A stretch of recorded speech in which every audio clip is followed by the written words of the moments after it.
Eurovision for real with Alesia Michelle. Today's episode of the Eurovision for Real podcast was previously recorded for video, so you can watch at youtube.com/Alesia Michelle or sit back and listen to the show. Hey Eurovision fam, it's Alesia Michelle and I am so excited today. We're going to be talking about UMK and I have a very special guest. It is Jesse Markin, who's given us the song Glow at UMK 2024. Okay, let me tell you, you have to tell me, what did you do when you found out that you were going to be going to UMK? Was there a process? Yeah, I got to know just what that Yeah, backstory was. there is a process because this whole thing started maybe a year ago. Like some people from Yle contacted me like, would you be interested in this type of competition? And I was like, let me think about it. And eventually, I was at the studio and we were working on this glow, and I felt like, okay, maybe this will be the song like suitable for this type of format or competition or whatever. Then we went from there. I just like sent the demo to the Yle people, and they liked it. And all of a sudden, I'm in the middle of everything. So yeah. So it wasn't like a childhood dream or anything like that. It just happened organically. Like I had the song because like even like was it like 2 3 years ago?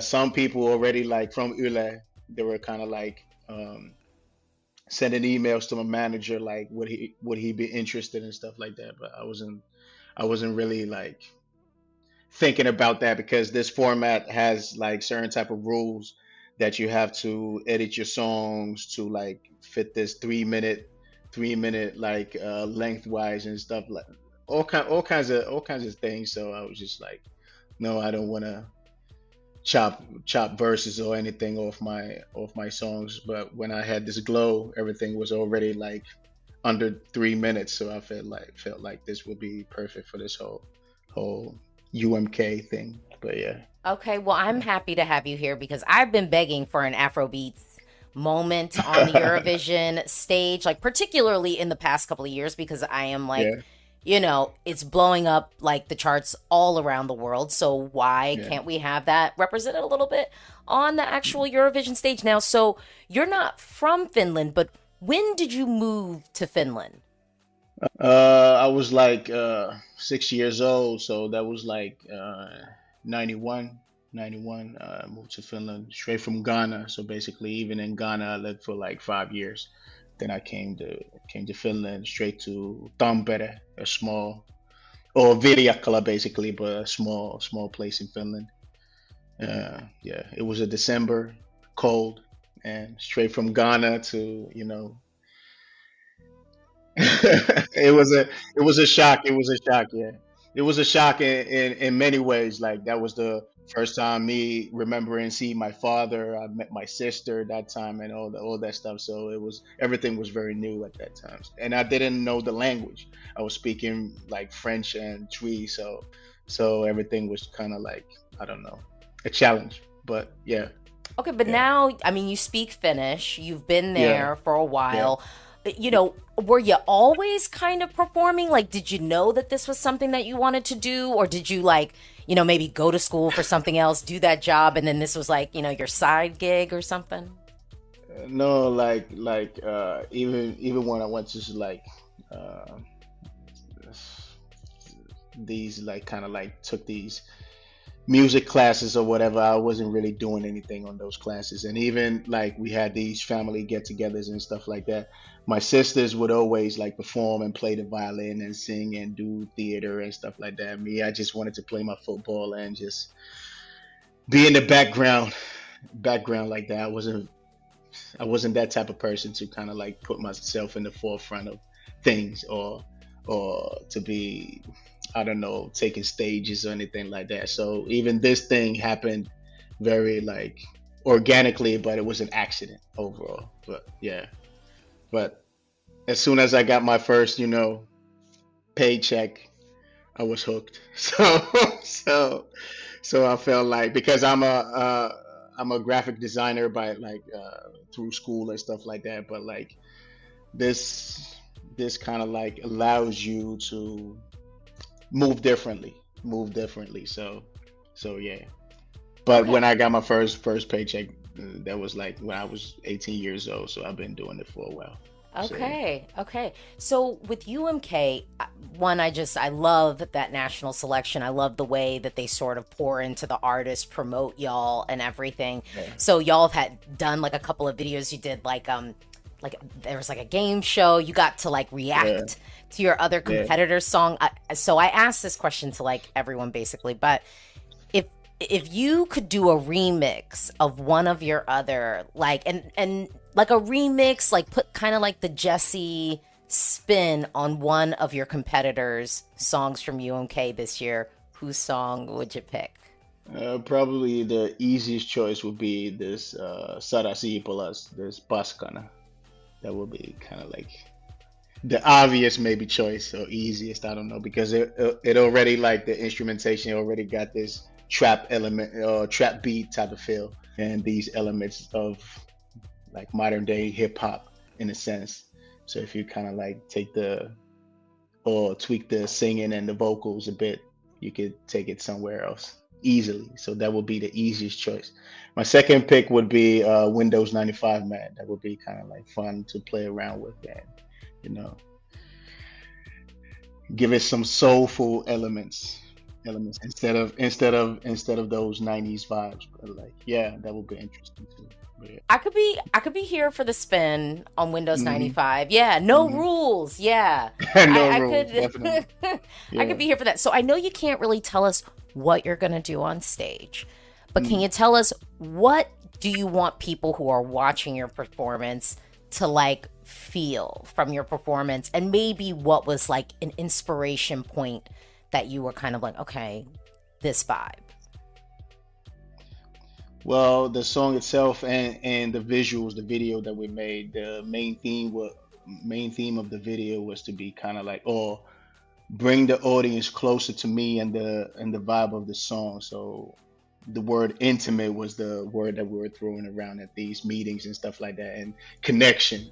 So it's not gonna be like this super extravagant or like lightnings going off and explosions and stuff like that. It's gonna be very down to earth and I don't know, but still we wanna like incorporate that side of me, but still bring it to the bigger stage, if that makes sense. So it's gonna in the same fashion as the actual video. We start with this, just staring at the camera and build up from there to make it, bring on the dancers, bring on the lights, bring on all that stuff. But like, it's gonna be, I don't know, down to earth. Starts from a intimate place and then moves on to I don't know, bigger setting. That's it, like Okay. that. I'm If that makes intrigued. any sense. No, Yeah, it if makes that makes sense. any sense. But yeah. A strong performance, it's sort of, I say the best performances are like a flower blooming. Yeah. You want it to kind of Yeah. start small and then get big. So I'm intrigued. I'm intrigued. So Yeah. you moved to Finland. Now Mm. UMK in this format, I'm like, how long has it been around?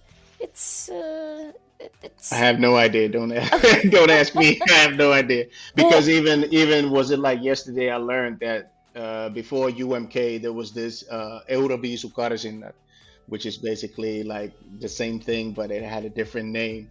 And I don't even know how long they've been doing this UMK thing, so I'm not really. okay. Yeah. Well, so technically, so UMK started in like 2012. Yeah. Uh, but I was gonna say, do you have like an early even Eurovision memory, or maybe like your first memory of UMK? Well, yeah, yeah, we have like obviously with my family, especially living in Finland, everybody's talking about Eurovision, and Finland has a long history with the whole Eurovision competition and stuff like that. So as a kid, that was always a good excuse to stay up late and eat popcorn and watch all the lights and the dancing and the singing and the glamorous, luxurious things people were putting on stage. So it was just like, yeah, it was a thing in my childhood. But when I grew up in my teens, late teens or whatever, then at that point, some like my interest led me somewhere else in a sense. But now, when this opportunity presented itself, then it was like, okay, okay, let me kind of like reevaluate the whole situation and see what I can give to this table and what I can get out of it, obviously. But like, yeah. So I have some memories from childhood, but not that many, not that many. Okay, okay. But you know, Eurovision, it really is a little bit of like, I think it's a creative community. I think it's one of the best ways if you're an artist, maybe that's kind of in one country and wants to Yeah. maybe expand your reach a little bit. Eurovision is such an amazing opportunity to do that. And Eurovision is really going global for the first time last year. People outside of participating countries could actually Mm, vote. We had a rest of the world vote. So I kind of want to know for an artist like you know, mm, how does that feel? This idea that now you've kind of cracked the door open. I mean, I'm sitting here in America talking to you. mm. So Yeah. what does that feel like? Well, it feels good, and obviously, this is the thing that we were working towards to kind of like uh, expand a bit or spread the gospel in a sense. Like obviously, my music is in English, so it doesn't really have no border limitations or anything like that. So I can connect with anybody who's willing to take my music as their own. So yeah, it feels good and surprising at the same time, even though this is what we've been working towards. So yeah, but it feels good. Wonderful. So, Mm, I gotta kind of bring it all back. Now, you haven't hit the stage yet. UMK has not yeah, happened yet. You know, you're in yeah. rehearsals, you're perfecting your show. But so far, if you were talking to other artists in Finland, would you Mm. tell them to do UMK and throw their hat in the ring? I would first ask them like, what do they want with the music that they're doing or performing or writing or whatever producing. So like, what is your end goal? Where do you want to take it and stuff like that? Because this format is not for everybody. Because I know all kinds of like musicians that don't even do choruses or anything like that. They just play their jazz pianos and stuff like that. So it's not a format for everybody. So we should start, or we could start from there, like to figure out what do you want with your musical career, and from there, if I see that okay, it matches with this UMK and Eurovision setting, then I could recommend it. But if there was someone like me, I would definitely recommend this path to kind of like expand your whole fan base and listeners and stuff like reaching people from all over the world. So yeah, I would definitely recommend that. Yeah. All right. I think that's a great place to end it. Well, thank you so much for talking with me today. Thank you. Thank you. Thank you. Don't go anywhere. Check out my interview with Finland's Sara Siipola right now. I am joined by one of the artists vying to represent Finland at the 2024 Eurovision Song Contest. It's Sara Siipola. Hello. Did So I do nice that to meet correctly? you. Nice to Yes, meet you yes, too. yes. Finnish is one of, to me, the most interesting languages. Really? And it's like, because it's kind of a melodic language. It's very like lilty, much like what you would do if you were singing a song. Like, even when people are talking, there's like a melody to it, Really? to Okay, that's me. so nice to hear. Yeah, so nice to hear. Because So, I think that Finnish is like a. well, I don't know. Maybe that's just because I think English is boring, perhaps. But your song, you are singing in Finnish. And I gotta ask, okay, why this song? Why this song for UMK? What about this song made you go, okay, this is the one? Well, actually, we didn't make this for UMK. We were making my next single, but when the UMK deadline was getting close, and we were listening all the music that I've done and thinking, what's the right song for UMK? And this was quite clear that this is the one. I don't know. It's really important to me that the song has really something to say, like some message. No, I definitely think the message is getting across, even though some people might not Google the lyrics. Actually, the inspiration for the song came when someone close to me lost his dad, and I tried to get inside his head, like what he was thinking when we were hanging at my friend's house after this happened. Um, and he was like laughing at our jokes and stuff, and tried to be there, like he was physically there but mentally not. And I was trying to think what he was thinking, and then came this idea for that kind of grief that is kind of selfish and maybe childish, like my world has stopped, why is everything still going on, spinning around, you're going to work and you're going to grocery store and stuff. Yeah, and I think that's kind of a universal emotion, grief. We've all felt it in different aspects of life. It could be, the loss of someone. It can be heartbreak. It can be, Yes. kind of a life shift, a change, something that we all sort of experienced in 2020 to a certain degree. Now, I have to ask, how did you get your start sort of singing? Because you got this powerful voice. When did you first kind of know, like, oh, maybe this is something that I could do?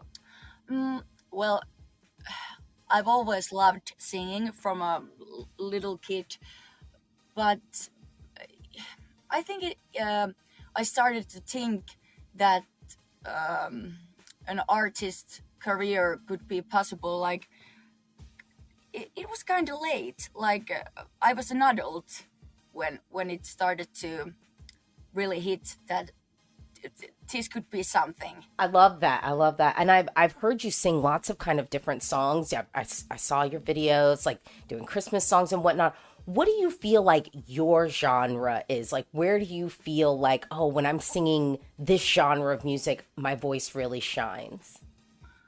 Well, I love soul music and R&B, pop music. Um, I don't really know. I would say that my genre is like soulful and dark pop. I'm following soulful, dark pop. I am a fan. We're enthralled. Now, one of the things about my channel is I always have to talk about the styling. I have to talk about the clothes because I don't Or know. I'm into the clothes. So when we think of that music video, what were you sort of thinking about when you were thinking of the clothes? What was sort of maybe the inspiration? You said like, okay, I kind of want to look like this.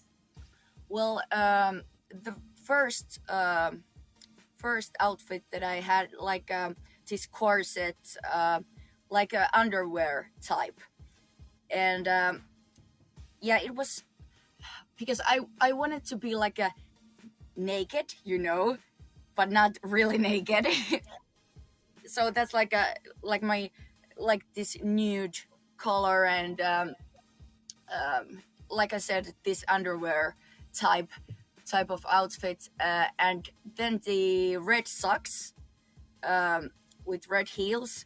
Uh, they were like giving the right contrast, I think, that I like. And also, when you have this nude and red color, it gives like this kind of pain. I don't know how you say in uh, English that word in It's Finnish. like the contrast. The Yeah, yeah, contrast. So it's sort of like, hard and soft or like sort of like muted and a little bit more bold. Yeah. yes, yes. Yeah, I mean, I love the clothes. I'm very big on the clothes. So now when you're thinking about your performance at UMK, I know you can't tell us everything. We will see it on the stage. But are you kind of going with a similar theme with the clothes, or are you kind of thinking, I'm going to mix it up a little bit on the stage? Oh, well, it's not going to be the same clothes as in the music video, but no, I don't think it's the same. Maybe the colors are like the same kind of, but nothing else. Okay. Okay. Now I have to ask because as an American who's into Eurovision, for me, my first Eurovision memory is pretty clear. It wasn't too long ago. I mean, well, I guess at this point it's getting a little bit long ago, but we're not going to tell anyone that. But can you remember like your first Eurovision memory? Yes, definitely. And it was 2006 when Finland won Eurovision. It was Lordi with their song Hard Rock Hallelujah.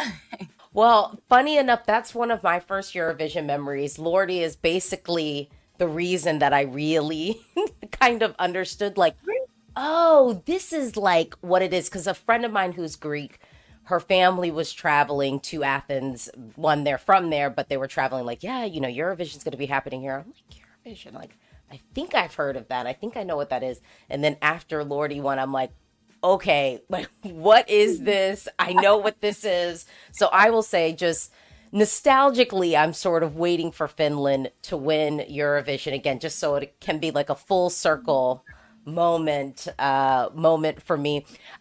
Before we kind of wrap this up, because you are such a powerful vocalist, are there certain musical artists that you look at and you're like, oh man, like I would love to have a career like theirs, or I love their voice, like I want to try and sound like that? Like, do you have any vocal inspirations? I've always loved like women singers who has this really powerful voice, like Beyonce, Adele, Amy Winehouse. There's a lot. Christina Aguilera, Celine Dion, like I love them all. Like these powerful voices, just they get to me. I love it. And this is the question that I ask everyone. Now, I'm sure, you've heard the other songs at UMK.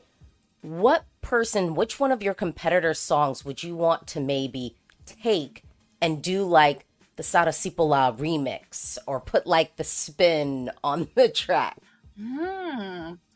That's a nice one. Maybe I would say Sex Main, because I already loved him as an artist, and that would be cool, I think.